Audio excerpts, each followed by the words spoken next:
अस्सलाम वालेकुम students, hope you all are well. आज जो हमारा टॉपिक है वो है terms use for describing vessels. जो जनरल टर्म्स होती हैं उनमें सबसे पहले आर्टरीज़ होती हैं और वेन्स और कैपिलरीज। सबसे पहले हम देखते हैं आर्टरीज़ को। आर्टरीज़ की अगर आप डेफिनेशन देखें तो they carry oxygenated blood away from the heart. आपने पहले बात ये याद रखनी है क्योंकि वेन्स में भी इसी तरह से हम कहते हैं कि they carry blood towards the heart. तो आर्टरीज़ में आपने याद रखना है कि इनकी डेफिनेशन सिंपल क्या हो जाएगी, they carry oxygenated blood away from the heart. इसमें दो एक्सेप्शंस आपने याद रखनी है, एक होती है पल्मोनरी और दूसरी अम्बिलिकल आर्टरी।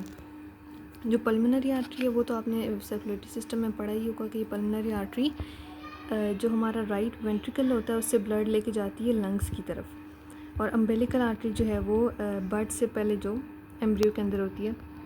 अब इन दोनों में डिफरेंस क्या है, फ़र्क एक्सेप्शन इस चीज़ की आती है, जो बाकी आर्टरीज़ उनमें से इनमें एक्सेप्शन ये चीज़ है कि ये लेके जाती हैं डीऑक्सीजनेटेड ब्लड से। ये जो पल्मोनरी आर्टरी है हमारी वो हमारे राइट वेंट्रिकल से जाती है लंग्स की तरफ, क्या चीज़ लेके, डीऑक्सीजनेटेड ब्लड। बाकी जितनी भी आर्टरीज़ हैं वो सारी ऑक्सीजनेटेड ब्लड लेके जाती हैं अवे फ्रॉम द हार्ट। लेकिन जो एक्सेप्शन है वो पल्मोनरी आर्टरी और अम्बिलिकल आर्टरी की है। पल्मोनरी आर्टरी हमारा डीऑक्सीजनेटेड ब्लड लंग्स की तरफ लेके जाती है और अम्बिलिकल आर्टरी इस तरह प्रीनेटल डेवलपमेंट में जो होता है उसके फंक्शंस हैं। आगे हम देखते हैं arteries resemble trees because they have branches arterioles. दूसरी बात आपने ये याद रखनी है कि जो आर्टरीज़ हैं वो ट्रीज़ के साथ, मतलब इनकी ब्रांचेज होती हैं ना, ये डिवाइड होती हैं किसी भी ऑर्गन में जाके, आर्टरीज फर्दर डिवाइड होती हैं। तो हम कहते हैं arteries resemble trees because they have branches, और इनकी ब्रांचेस को क्या कहते हैं, आर्टीरियोल्स। तो आर्टरीज़ के पॉइंट में आपने सिर्फ ये याद रखना है कि इनकी डेफिनेशन क्या होती है, carry oxygenated blood away from the heart. Second जो एक्सेप्शन आपने याद रखनी है पल्मोनरी एंड अम्बिलिकल आर्टरीज़ की, because they carry deoxygenated blood. बाकी जितनी भी आर्टरीज़ हैं वो सारी ऑक्सीजनेटेड ब्लड कैरी करती हैं। नेक्स्ट हमारा आता है वेन्स। वेन्स में आपने सबसे पहले डेफिनेशन देखनी है, they carry deoxygenated blood towards the heart. They carry deoxygenated blood towards the heart. देखें इनमें और कितनी सिमिलर सी है, लेकिन सिर्फ दो चीज़ों का फ़र्क है। एक आपने आर्टरीज़ में याद रखना है, they carry blood away from the heart, और वेन सिंपल सी बात है, they carry blood toward the heart, लेकिन कैसा ब्लड, डीऑक्सीजनेटेड ब्लड।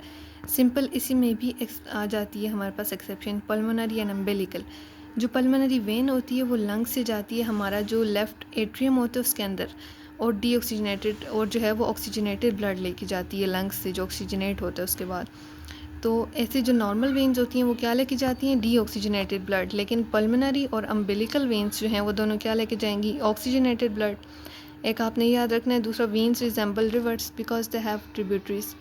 तो इनके अंदर ब्रांचेज होती हैं, मतलब आप ऐसे याद रख सकते हैं जैसे हम कहते हैं ना रिवर के भी ट्रिब्यूटरीज वगैरह होती हैं, चैनल्स होते हैं, इसी तरह वेन्स के भी चैनल्स होते हैं जिन्हें वेन्यूल्स कहते हैं। और दूसरा, इनके अंदर वॉल्स होते हैं, क्योंकि आर्टरीज़ के अंदर तो प्रेशर इतना होता है वहाँ पे वॉल्स की ज़रूरत नहीं होती, लेकिन वेन्स के अंदर जो वॉल्स होते हैं वो इस बात को अलाउ करते हैं कि जो ब्लड है वो यूनी डायरेक्शनल हो, यानी सिर्फ एक ही डायरेक्शन में फ़्लो करे। Next is vena कॉमिटेंटिस।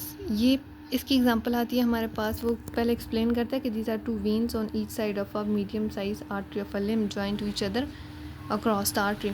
यानी सिंपल दो वेन्स होती हैं, उन मिड में एक आर्टरी होती है, किसी भी लिम्ब यानी टांग या आप बाजू में कह सकते हो, किसी भी पॉइंट पे इस तरह के एक होता है। जंक्शन ने एक एग्जांपल के साथ एक्सप्लेन किया इसको, जैसे यहाँ पे इस पेज पे हम कह सकते हैं ये बना हुआ है, यानी एक आर्टरी है और मिड में एक आर्टरी है, उसकी साइड्स पे राइट एंड लेफ़्ट साइड पे दो वेन्स हैं, और वेन्स जो हैं वो आपस में इस तरह से कनेक्टेड भी हैं, तो हम ये कहते हैं आर्टरी विद वेना कॉमिटेंटिस। तो ये उसकी एग्जांपल उन्होंने आगे जाके एक्सप्लेन की। नेक्स्ट हमारा आता है जी कैपिलरीज। कैपिलरीज सिंपल होती हैं, they are network of microscopic vessels connecting arterioles to venules.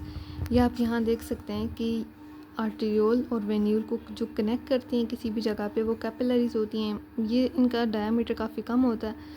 आपने ये याद रखना है कि इनका फंक्शन क्या है, they connect arterioles to venules. Second आता है sinusoids. They are large irregular vesicular spaces, यानी ये सिंपल जिस तरह हमारे पास लिवर में होता है ना, होती ये भी वेसल्स हैं, स्पेसेस होती हैं सिंपल।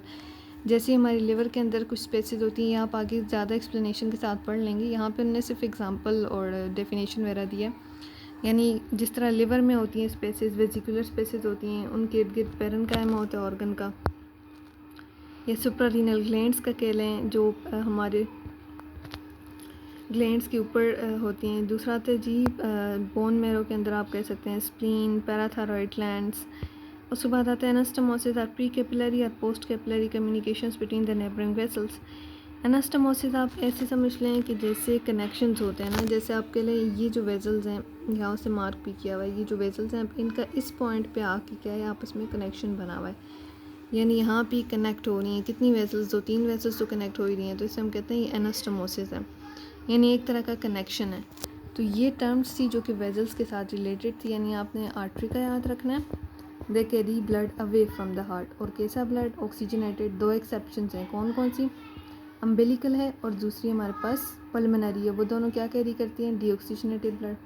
वेंस में आपने याद रखना है they carry deoxygenated blood toward the heart, लेकिन फिर से एक्सेप्शंस हैं, पल्मोनरी एंड अम्बिलिकल वेंस, और वो दोनों क्या कैरी करती हैं? Oxygenated blood. आर्टरीज किसको रिजेंबल करती हैं? ट्रीज़ को, बिकॉज उनकी ब्रांचेज होती हैं, जबकि वेंस रिजेंबल करती हैं रिवर को, बिकॉज उनके वेन्यूल्स होते हैं। सेकंड आपने वेना कमिटेंटिस याद रखने हैं, यानी कि 2 वेंस होती हैं, एक उनके सेंटर में एक आर्टरी होती है, किसी भी जगह पे बॉडी में हो सकते हैं। कैपिलरीज याद रखनी है जो कनेक्ट करती हैं आर्टीरियोल्स और वेन्यूल्स को। साइनोसाइड्स एंड एनास्टोमोसिस जनरल टर्म्स हैं जो आपने बेसिक याद रखनी है। तो ये टर्म्स थी जो कि वेजल्स के लिए इस चैप्टर के अंदर डिस्क्राइब हुई हैं। अगर आपको वीडियो अच्छी लगी हो तो लाइक, शेयर एंड सब्सक्राइब। अल्लाह हाफिज़।